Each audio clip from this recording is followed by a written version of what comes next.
Hi, this morning's episode of the Guy R. Cook Report, and hopefully it's morning for you too. I have a co-host right down there.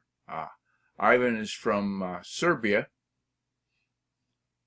and he's pointing at his name tag there. So in order to discuss this Pinterest thing a little bit more, I happened to fire up the Peer In this morning. Ivan came in and said, hey, let's talk about Pinterest. So Ivan, when you think in terms of Pinterest, what's your life experience with Pinterest been? How many years and so forth?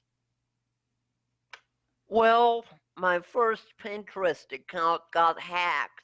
Yeah. That was, I don't remember when, but I made a second one a few months ago, and I've been using that one. And is it working well for you? Yeah. Yeah, I've gotten a lot of good positive feedback from the Pinterest that I've got engaged in.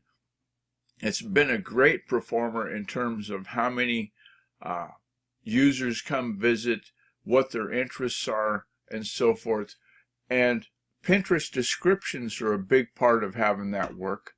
And so I found a link online, and let's go have a look at this and find out how to write Pinterest descriptions and still be BFF with Google, according to Christy Hill. Okay, so we'll click.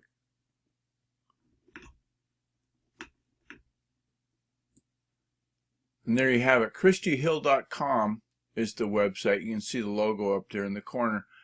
And her big headline, and this is what we're talking about today, is how to write Pinterest descriptions and still be BFF with Google. So this means that you write separate alt text descriptions, and pin descriptions will help you win on all search and discovery platforms. And speaking of search and discovery platforms, you'll notice that she's got a save button for Pinterest, a save button for Twitter, a save button for Facebook, so that you can share and comment on this article in those venues. So I'd encourage you to do that. There's a good bit of information here. I'm not going to read it all, but Christy's gone in and explained why you should care about SEO and not just Pinterest. So have a look at that, and now let's go back to the show notes. So there's two different ways that you can add a Pinterest official description to your images that you're going to share on Pinterest. You can do it the code way or the plugin way. Like if you're in WordPress or Joomla, there's likely a plugin for sharing with your community using their plugin. There's a plugin, I think you have to pay to play, from Tasty Pins, a shameless plug that I promised to give them. Okay? And the other thing that you want to consider is use up to 20 different relevant hashtags for your Pinterest pins. So it used to be you have to have at least 2 hashtags. No, they're saying now that you should have 20. I can't confess that I'm doing 20 hashtags on a Pinterest pin. Maybe a couple, 2 or 3, 6 maybe. So there's some resources at the bottom of the show notes that, as you know, you can get to them if you go to the GuyRCookReport.podbean.com. And I've got a best practice guide that's in there, and then a creative approach to Pinterest, and that's one of these is from Pinterest, and so you'll have to click on them and find out which one is which. Okay? I want to thank my co-host, Ivan. I'm up here, Guy.